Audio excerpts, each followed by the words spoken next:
Hi, I'm Coach Dalton. We're going to talk about circles right now, specifically the way they appear on the SAT math section. Of course, the math section. The way they appear on the SAT. Now, the good news is there's a lot of bad news about geometry and math and a lot of negative things we could be focusing on here, but why would we do that? Let's talk about the good news here about circles.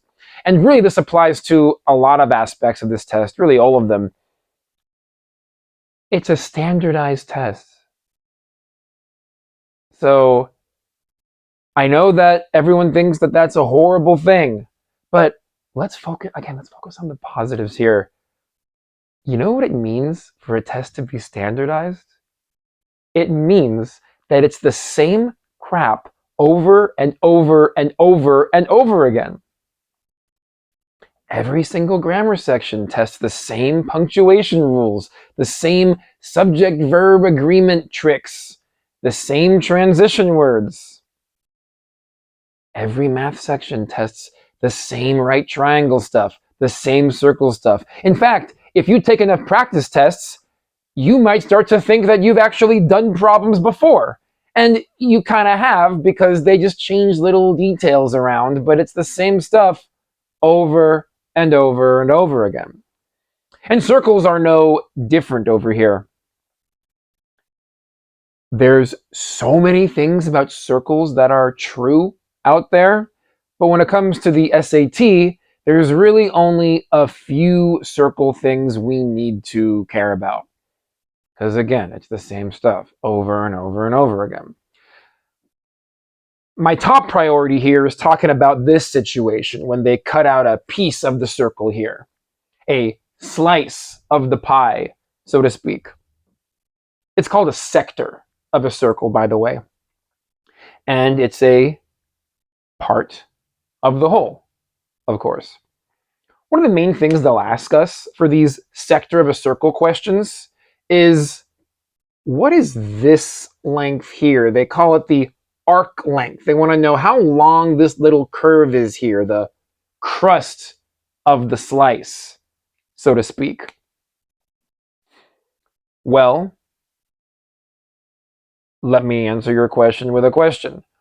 What would you call the length all the way around the circle? The entire arc of the circle. What would you call that length? There's a word for that, right? Yeah, it's circumference. So the arc length is a piece of the circumference. We good so far? So the question is, how big of a piece is it? Is it a half of the circle? Doesn't look like it.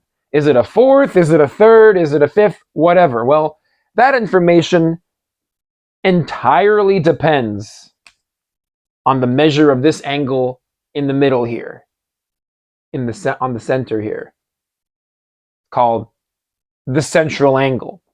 Let's say that this central angle is 60 degrees.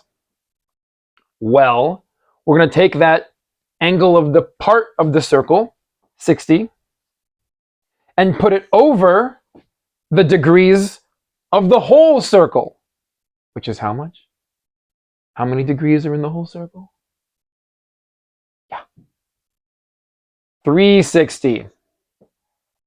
And if you forgot that, it's always written on that formula page at the beginning of the section. Okay? Don't forget about that page. I know that you think you're so smart, so you don't need to check it. We're going to talk about a lot of reasons to check that. Maybe not today, but we're going to get to it. 60 over 360, we want to reduce this fraction. You know, cancel the zeros. 6 over 36 reduces to 1/6, doesn't it? So we just established that this part of the circle is 1/6 of the whole circle. So this arc length is 1/6 of the circumference. So we find the circumference, divide it by 6, or multiply it by 1/6, whatever, and get that arc length. Or maybe they gave you the arc length and they want to know about something else. Maybe they told you the arc length was 3 pi.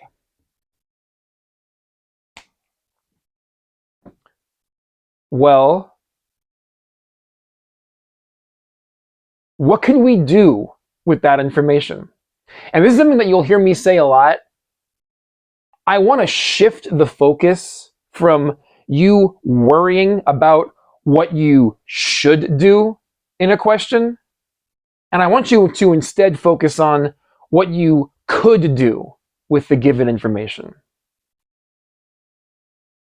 This is such a transformative shift that's going to really help you to figure out problems you don't know what to do. I know that we're all used to this comfortable, warm, and fuzzy feeling of you look at a math question, you read it, it makes sense, you think about it, and you think, okay, so I'll do this first, and then I'll, distribute the 4 and, cancel this out, both sides, and then I'll have the answer. And it's like, it's kind of like looking down, if where you're going down the street is in view, you can just kind of see it, and it's like, oh, I'll just walk straight down the street, and there I am. So then now I can start walking. It's like you don't want to start walking unless you can see the destination. But imagine if you never started walking or driving or whatever unless you could literally see the destination in front of you. You'd probably not get to many places. Does that make sense? You see where I'm going with this? That's the way a lot of people treat math questions. Is they don't want to start the problem. They don't even want to start writing down on the page unless they can already see in their mind the path to the answer. That is not going to be how you figure out these harder questions. Sure, for the easy and maybe a bunch of the medium questions, you'll be able to see in your mind's eye how to do the whole problem in advance before stepping forward. But if we're trying to figure stuff out for the hard questions, the questions that you're here to learn some tools to figure out, we're going to need to learn to just step into the unknown a little bit and ask ourselves what we could do with the information. So, back to this. If they give you the arc length, then what could we do with arc length? Well, we already established that arc length is a piece of the circumference.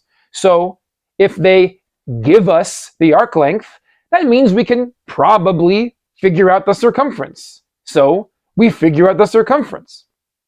And now, what can we do with the circumference? Well, this might be a good time to check your formula page and see what they say about circumference on there. Anytime you're stuck in a geometry question, check that formula page and see what they say about whatever it is the problem's about. Well, they tell us on that page that circumference is 2 pi r. So how about we set the circumference equal to 2 pi r? And from there you can find the radius, and then, I don't know, it depends what they're asking. Maybe they're asking for the area, and then once we have the radius, we plug it into the area formula. Or I don't know, maybe we use the radius for something else. Finding the radius is a very common thing to do in a circle question, by the way. So, going back to what we were saying before about how these problems, like it's the same stuff over and over again. If you're stuck on a circle question, just, go into the Wayback Machine in your mind and think, okay, well, what have I done in the past in circle questions? Well, I find the radius a lot. Can I find the radius here? Maybe that should be a goal. Like, forget about the actual final question of the problem there. Just think about what you could do, what you could find out. Just get the problem started in whatever way you can. We can't be sitting around waiting for that 100% certainty that it's going to be correct and that things are going to go well. You know, just like I am not going to be waiting until I figure out how to not have this reflection of the camera on the whiteboard before I post this video. You know, I just want to put the stuff out there and I'll figure it out later. Okay? That's part over whole stuff. Then we got this like kind of Star Trek looking symbol we see sometimes.